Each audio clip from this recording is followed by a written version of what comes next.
Hello, everyone, and welcome to Late Night Unite. Kirk doobsnax Dubé here, and I am very, very excited to have an amazing player from the APAC region coming over, spending some time. I'm catching them in the middle of their day to spend some time with you all, with me, and for us to get an inside look to them. Raithe from noLucario. Raithe, thanks for joining me.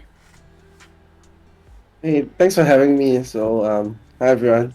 It's probably more like early morning unite over here because it's just woke up like a couple minutes ago. Yeah, and I'm trying to fight off sleep. So between us, we've kind of got both ends of the tired spectrum covered. But again, thank you for joining me. And first and foremost, congratulations on being on the APAC region winning team. And of course, punching your ticket to Worlds. You have to be excited about that. Oh yeah, definitely. I think we were most excited when we first qualified. Following the winners finals, Mm-hmm. grand finals. It was exciting, but we were more excited about the fact that we were definitely going to London. Without a doubt. I mean, that's the ultimate goal. I mean, obviously the money is nice, but being able to be one of the first teams to represent your region at Worlds, the first time going, I mean, that's written in the history books now. Nobody can take that away from you. Definitely. I mean, yeah. Oh, go ahead. Go ahead. I'm not here to cut you off. I want to get all the Oh, information out of you I can. I was about to say that actually, what mattered a little more for us is actually the team that we won against, the team that came against, came second in APAC regionals. We actually do have a little bit of a rivalry with them, like us and them. So it felt good to be proven, like, to prove to them like multiple times that hey, we're better. Well, Yeah, you certainly cemented it in that tournament because noLucario sent, you're talking about Renaissance, sent Renaissance to the losers bracket from the winners bracket and then beat them again in the grand finals. So, and correct me if I'm wrong, two teams from Singapore. And you not yeah, only get to definitely. establish yourself as the best team in Singapore, but also the best team in the APAC region. You can't bat your eyes at that. That's a heck of an accomplishment. Yeah, we actually have a lot of history between the two teams as well. I think some of the casters have mentioned it on stream, but basically, pretty much every single player on our team has also kind of played on every single player on their team in some sort of way or form. Uh, I was actually the original No Lucario, which I first made in like September last year. Actually had their top laner on it, Rebongs. Yeah, so he was actually our jungler. So a lot of role swapping, a lot of drama behind the scenes. Yeah. Um, well, again, that's just sets up a great storyline, a great storyline. But Raithe, before we kind of jump into that particular event and how you qualified for Worlds and how you found yourself with a big old chunk of change in your pockets from that event, let's pull you back in the Wayback Machine here. And one of the questions I love to ask, and it's one I go to out of the gate every time. Your gamer tag. How did you come up with it? Where does it come from? Kind of give us the origin story of Raithe. Okay, so the origin story is actually pretty simple. Uh, I got my gamer tag from Maple Story actually. Okay. So yeah, so you've heard of Maple Story, it's Mm-hmm. it's a pretty big game here, at least for my generation in Southeast Asia. So um I had this thing where I like to name my characters proper names, not those like XXX with like a bunch of like words like XXX Cool Ninja 9999 or something like like I'm not Mm-hmm. about that, so I try to give them like proper names. And I was just thinking of a name, and actually Rafe is the name of my level 70 beginner. So yeah, I didn't actually like if you know Maple Story, there's job changes, right? But Mm-hmm. the character is quite special to me because I essentially didn't go through any job changes, job advancements. I left it at a level 70 beginner, so I have no skills. I'm literally like auto attacking the entire game. But everyone else is doing their flashy like 9,000% DPS skills. Yeah. So I guess yeah, that's where Rift comes from. Well, putting the game in hard mode, I can see why you'd form a bond with that particular character. But Raithe, Pretty badass name, not gonna lie. It carries well, and it certainly lands well in the position you're in now. You mentioned MapleStory. Obviously, we know you play competitive Pokemon Unite, but how did your journey into competitive gaming work? Is this really the first game you've been competitive Pokemon Unite, or did you kind of find your way here through other games? Actually been a really big mobile player. I started out with Dota 1 when I was like 7 years old. I played Dota all the way until until around 20. Along the way, I also played Dota 2 when it launched. I was amateur competitive in Dota 2. Like I was decently high rank. When I queued my friends, we would match into like some of the pro players in the scene. Yeah. So other than that, I've also played pretty much every single mobile that you can name. I played League when it was in beta. I didn't really enjoy it because it was a bit too like pokey, a bit too like bursty. I played Heroes of the Storm. Mm-hmm. Yeah, I know GG, right, Gaming Gladiators, they do have a Heroes of Storm background. I really enjoyed Heroes of Storm actually. I think it's probably one of the closest games to Pokemon Unite. I found it very enjoyable. Other than that, yeah, I mostly play a lot of mobile games. I guess on the phone, I did play Mobile Legends Mm-hmm. when it first released for a couple years, and but all pretty much just casual. I think Pokemon Unite is probably my first venture into the proper competitive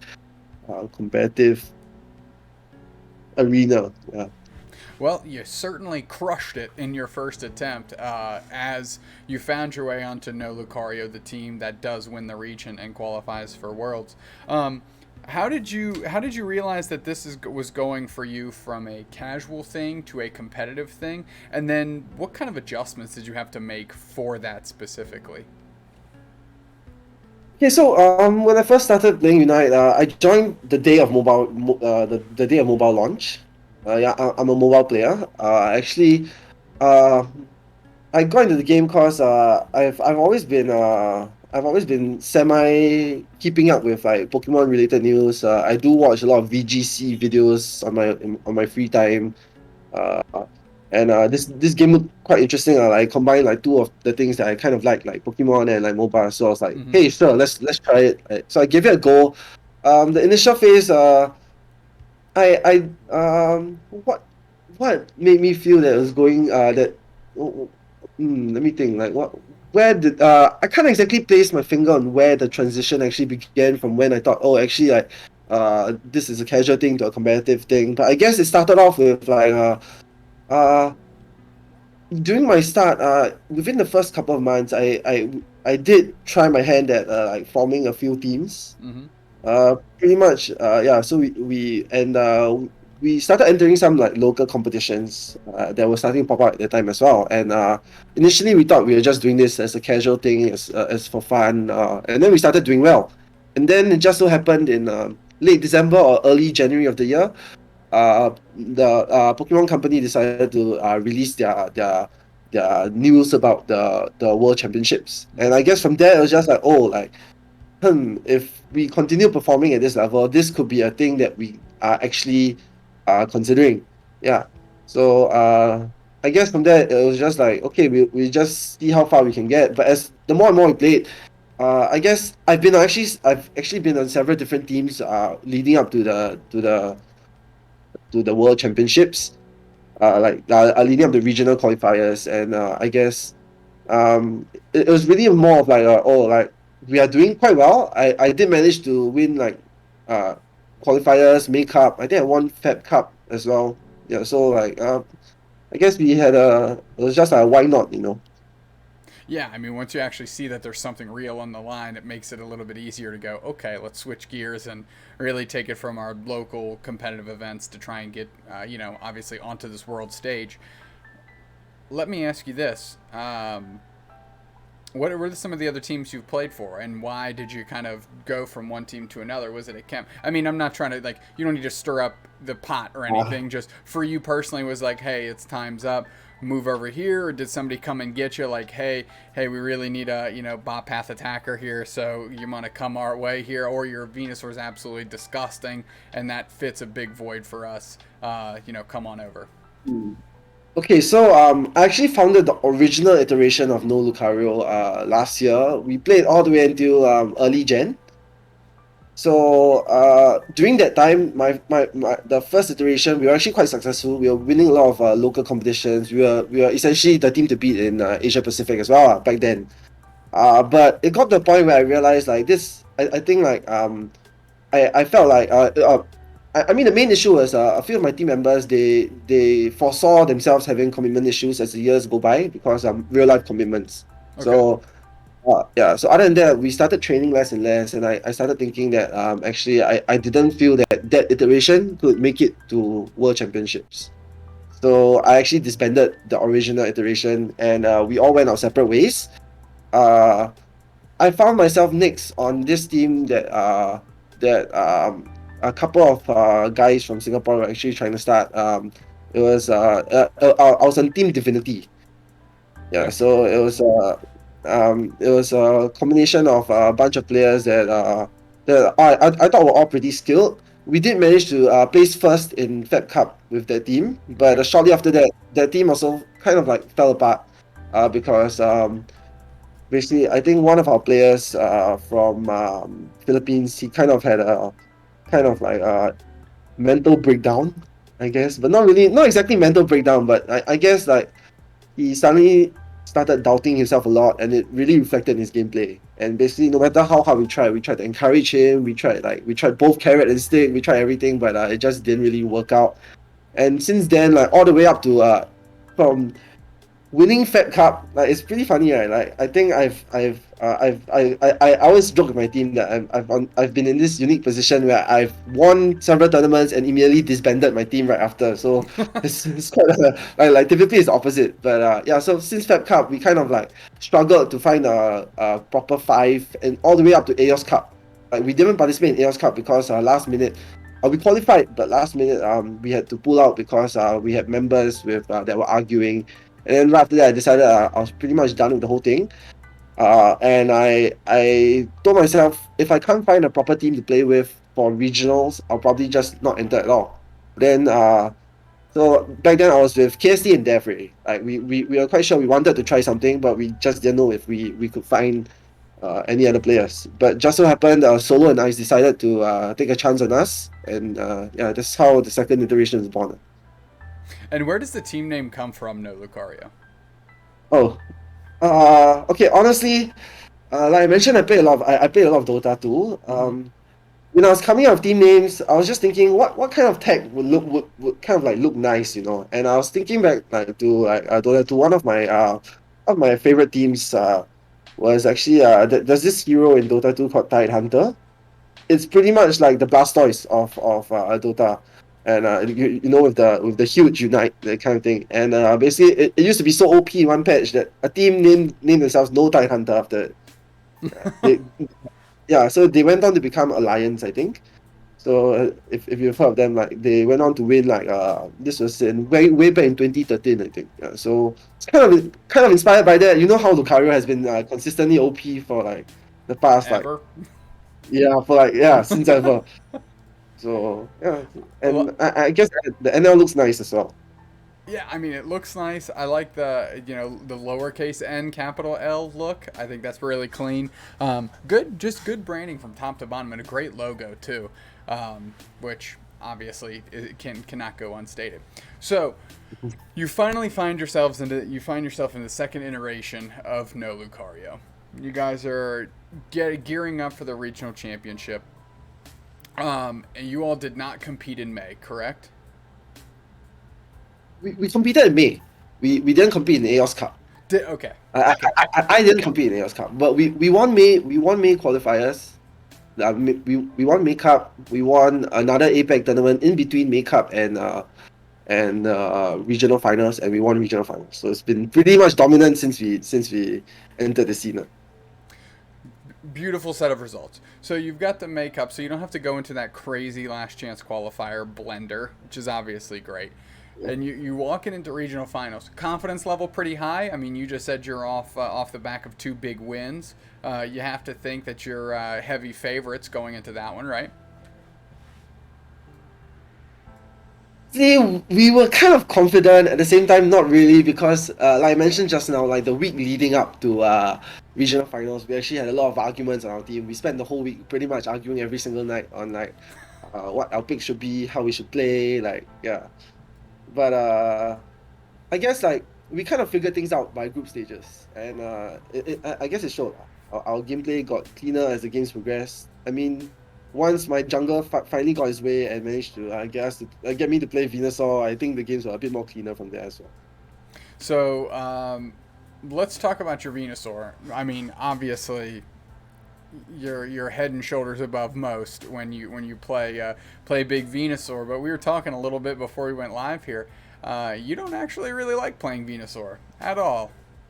Yeah, it started way back. Actually, it's become a meme of sorts in Singapore. So I started playing Venusaur way back in season one in all the way last year, um September October period. So my teams always ask me to play Venusaur, and basically back then we were crushing it. So we were kind of like the team to beat in Asia Pacific, in Southeast Asia.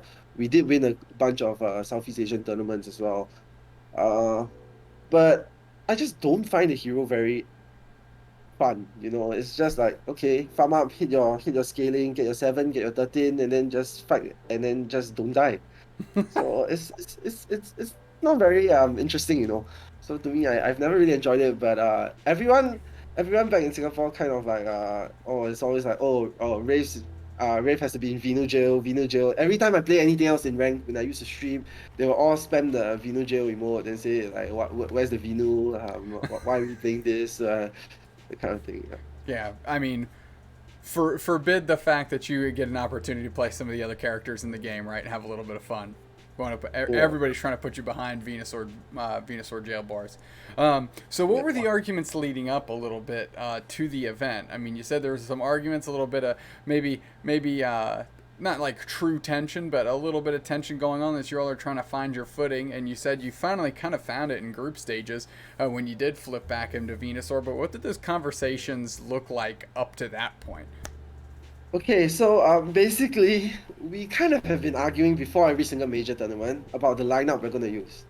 So the particular argument for regional finals was, I believe strongly in Pikachu as a bottom core, because we did use Pikachu as a bottom core to a very um big effect, because we used that to win the tournament right prior to regional finals. But I guess So the one in between May and regional finals, kind of the regional tournament. That's the the one. start GG one, I think. Okay. Right. So yeah, the problem with that was once we had won that tournament, I think teams started both copying us as well as trying to figure out how to the counterplay against Pikachu. And I guess that was the problem leading up into regional finals where we did see a lot of counterplay both in picks and in terms of play styles like towards us when we queued for ranked games. Mm-hmm. So I guess the big argument was, do we still continue with Pikachu, or do we like just sack it and then just go with Venusaur instead, or do we run something else, and we're just trying to figure out like how should we adapt to other teams adapting. So Yeah. I mean, obviously, Venusaur worked. Of course, Pikachu may have worked before, but Venusaur definitely worked now. I kind of want to hone in a little bit onto the grand finals. It went to 5 games, but there's some pretty interesting stuff that was happening within that game.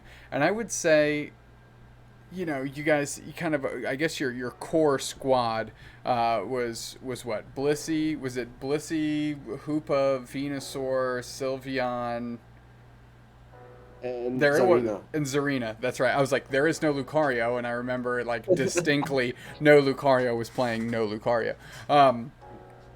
that looked good. And then you kind of like game two, you peppered in a Talon Flame, and I don't know if that was a flex. I mean, the shout out to the commentators, Moonboy, Perma Sneeze. I mean, they did a great job highlighting all the intricacies of the region and the storyline between noLucario and Renaissance. But when you just win a game and like, what made you all want to switch up? Just because, hey, we've got an entire best of five to give, so let's have some fun. What was the thought there?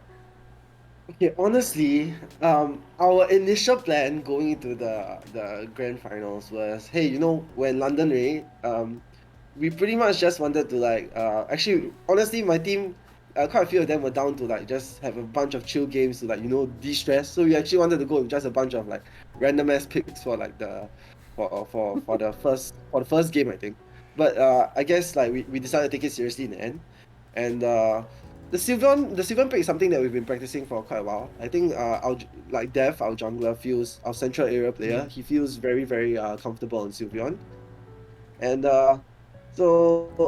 game two, that talent flex pick was actually something that we've never practiced before.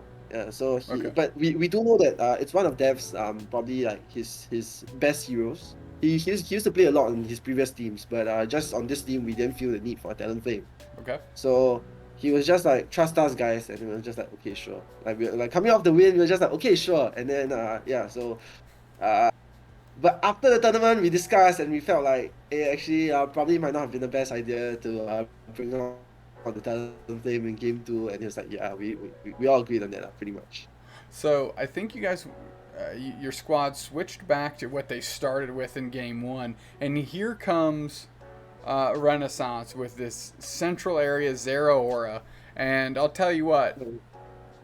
Obviously, for those who spoiler for those who don't know, Lucario won game three, and maybe when you just say, "Hey, the other team brought a Zero Aura," and they lost, you'd think like, well, obviously, right, that nobody plays that Pokemon. But it had a couple moments in there, and was that something that caught you all by surprise, or did you guys just see the green light like, holy smokes, I can't believe they just locked in a Zero Aura, time to go to work? Pretty much throughout the entire game, throughout the entire series actually, we were always it's always harder to tell how ahead you are when you're playing against good teams. And Mm-hmm. for all I say about Renaissance, they are a good team. So that Zera pick actually did cause us a bit of problems throughout the mid game.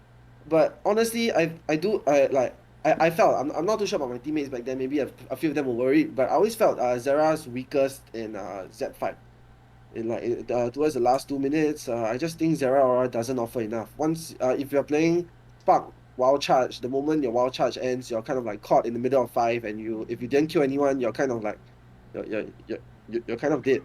Yeah, Yeah. So you're definitely caught out of luck. I mean, like you said, it had some moments. I think like in the first 2 minutes, it had a KO streak of three. It came down and just kind of wiped down the bot path. But then, you flipped the script and it had a big moment up top where actually, like you said, it used a big wild charge. It came through with its Unite move and it KO'd no one. And then it was caught on the backside of the top path pad. And then you all just rolled right back through as a squad and just absolutely crushed their siege on the top path. Tier 1 goal zone, tier 2 goal zone. So I just thought I wanted to ask you about that because if I'm like, obviously I'm not at the competitive level you are, but if I'm sitting at home or I'm sitting in the booth and I see that, I'm like,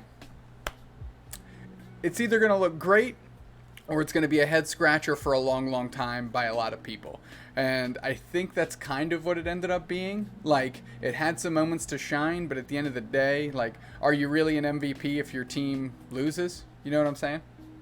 no, but actually, I do feel that pick could have worked. It's just the last fight wasn't executed very well. Not very well, but I guess we counterplayed their last fight. Actually, the game fell on the Zarina getting off her Unite, but Mm-hmm. Reborn's like Renaissance's Zarina didn't actually manage to get his Unite off, which I think kind of like cost them that Z fight right there. But uh, not to hate on Reborns. He is a good player. He's my ex teammate. I think he tried to unite me, but I chained my unite together with my full heal to block it. So he then get it off, and then from there the fight was just won.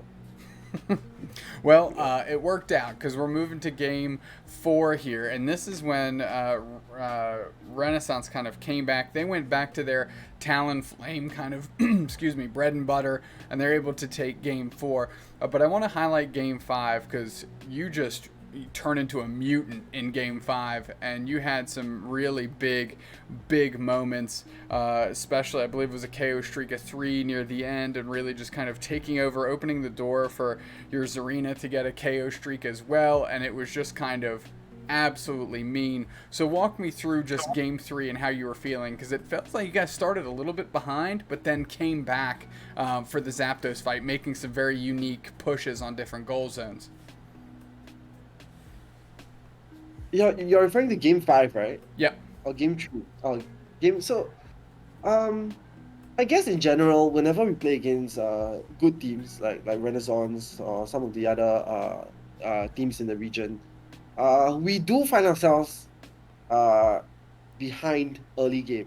Okay, I think what affects our team most is when we lose first dread, and from there the enemy team kind of tends to look to snowball, and we kind of like try and look to stop that from happening.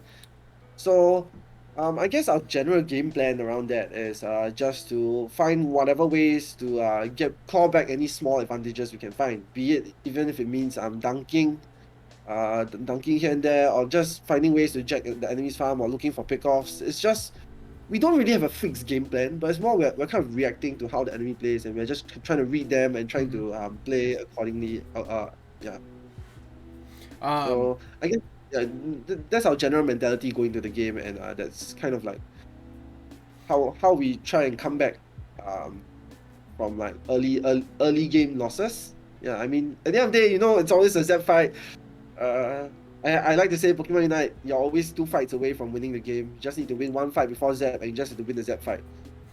well, Yeah. I mean, if you've boiled down your recipe to success to that, it's certainly working because you all won the event. You had a great moment to shine there in Game 5 specifically that I really appreciated, of course. And I'm really kind of bummed because we were talking beforehand. I mentioned I kind of want to talk about this series here in the grand finals. Said Snacks, you need to check out that winners finals, and I really need to refresh my memory. I was kind of in a haze when I was getting up and catching the back end of your broadcast and getting ready for the NAEU broadcast. So I need to check back into that and catch back up with you after I do, so we can kind of talk. You know what would be kind of sweet, like doing a player breakdown of a game. Anyways, an idea for later. Another late night unite. Maybe maybe the first episode of that will be with you, and we'll break down maybe the winners finals or something. Slam the thumbs up in the chat if something you like. So you guys are going to Worlds. How is noLucario going to keep its mental high, keep its motivation high, and most importantly, get an idea of what the other teams around the world are doing, so you're not showing up in London completely caught off guard? Yes, the first order of business after qualifying, after the end of regional finals, my team decided to take a 1 week break. So so that 1 week break was last week, and this week we're supposed to be training, but I think we're gonna step into it back slowly. We're all like looking to fulfill our real world responsibilities first before we but I think with the weeks coming up, I think we're looking we've actually I'm in contact with some of the other teams around the area, like from Japan, from with just teams around the entire Asia region, just trying to look for if there's any scrim opportunities. I think we're thinking of scrimming Japan, maybe EU if there's not much of a ping difference. Yeah, and maybe like India, Korea.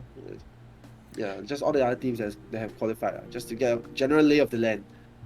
No, I think that's a great idea, and of course, ping does play a big factor when you start kind of stretching your area that you're trying to cover of teams. But I know Excellent's in the chat, and I think they'd probably be interested in doing some sort of collaboration with noLucario in terms of an NA team working with an APAC team. If anything, maybe sharing VODs or something like that. I don't know. I don't know how you bridge that gap. You know, when you can't make up the ping difference. Like, is there VODs you can exchange or whatever? I'm gonna let you all sort that out. But I know they put in the chat like, hey, let's get something done.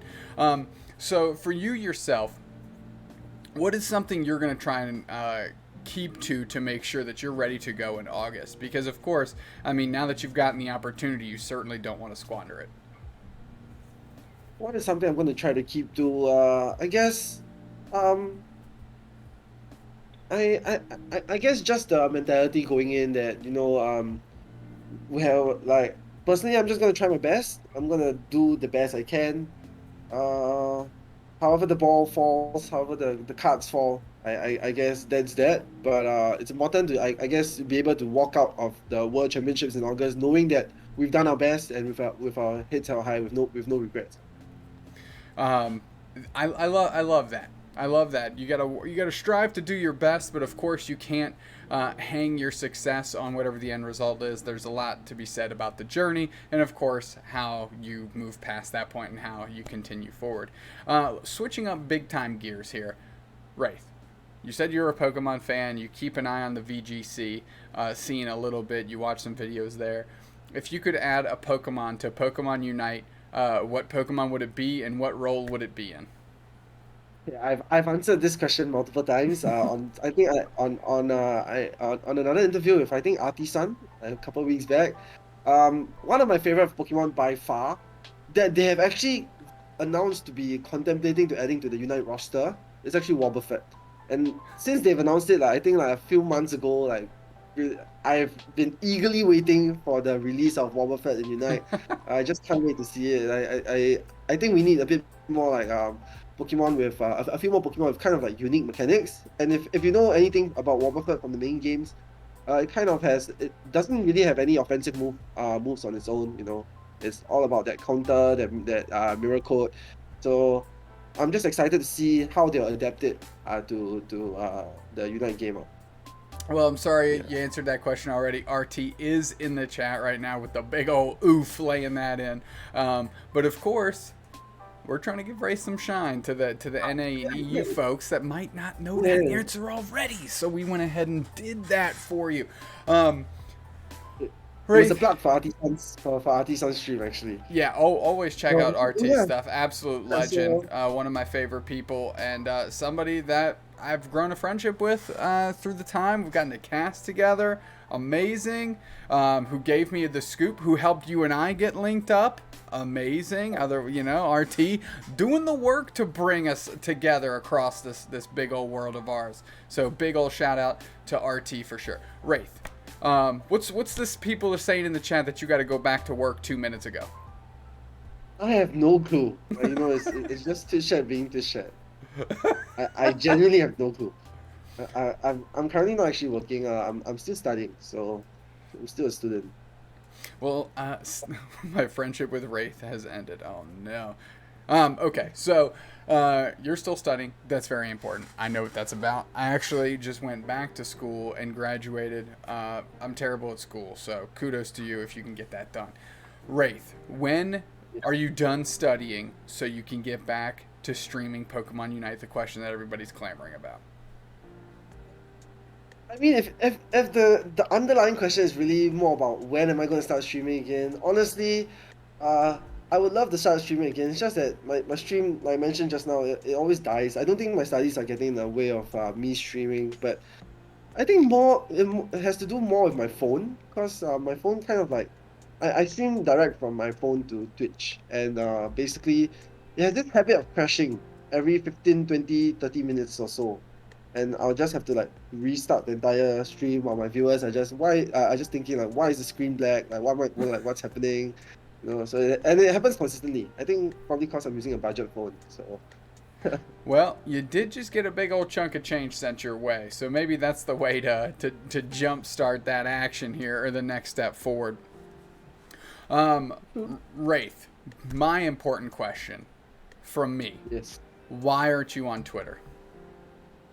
I saw Ice finally got on Twitter. Why isn't Oh Raithe on yeah, Twitter? so why am I not on Twitter? I guess this kind of chalks like it kind of boils down to the fact that I'm not exactly the most I'm quite a private individual when it comes to social media, when it comes to these kind of platforms. So actually, streaming on Twitch was just something I did for fun to just like engage with some of like the fellow people around my region. Mm-hmm. But Twitter, I'm just you know, I was on Twitter a very very long time ago, and like I had a personal account, but I just didn't really see the appeal in Twitter. I'm just not too big on social media, I guess. That is Yeah, completely understandable. Your quality of life is probably way higher, to be honest, because you're not on Twitter. If I'm just being completely candid, I know some days it kind of dumpsters my entire day. So there's your plug to get off social media, folks. There it is. We're hitting you with a late night Unite interview with Raithe slash like Black Mirror episode all in one. You're welcome. That's the type of heat we're bringing over here at Unite Mics. Raithe, what Pokemon in the current roster right now would you completely get rid of without a doubt? And I'm hoping you say Venusaur, but I want to hear it from you. Oh, what Pokemon would I completely get rid of? I mean, uh, it depends I do have a few Pokemon in mind, but for various reasons, you know. I'll probably get rid of I think right now I would probably get rid of what is a tough question actually. I think right now the Pokemon I'm looking to get rid of immediately would be probably the newest one, Delphox. Cause Ooh. yeah, so I know they just added it, but it's already time for it to go. Cause honestly, I do think the Unite move pretty busted. Yeah, it's pretty OP. It's pretty strong. It's just an area control for 8 seconds. You can't really do anything about it.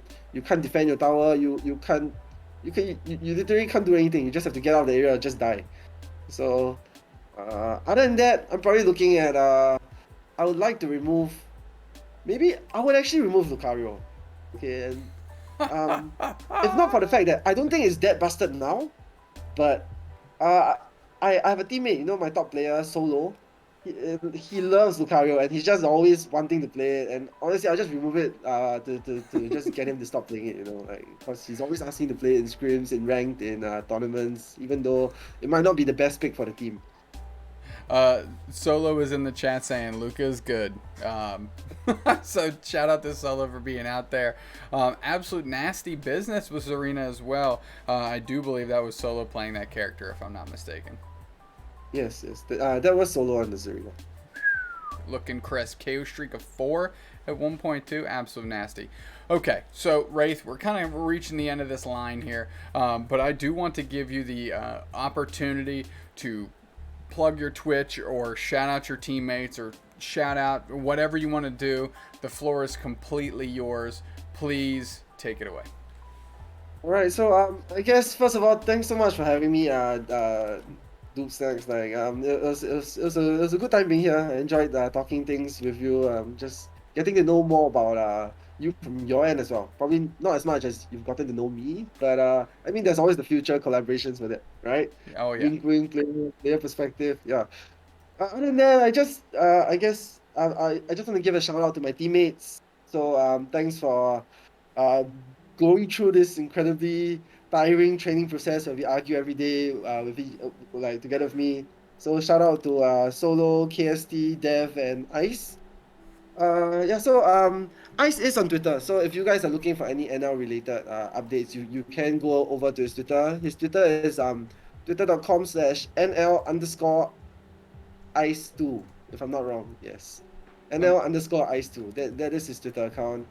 Other than that, shout out to Artisan as well for linking me and doobsnax up. If not, this interview would have been able to take place. And I guess last shout out to all the fans and actually shout out to the managers of Team noLucario. They often don't really get any time in the spotlight, but Ari and Andre and Aries, Ari and Aries for supporting us, like, and as well as all our loyal fans. well, that is incredibly beautifully said. I like that you actually listed out all your teammates individually, and of course the managers as well.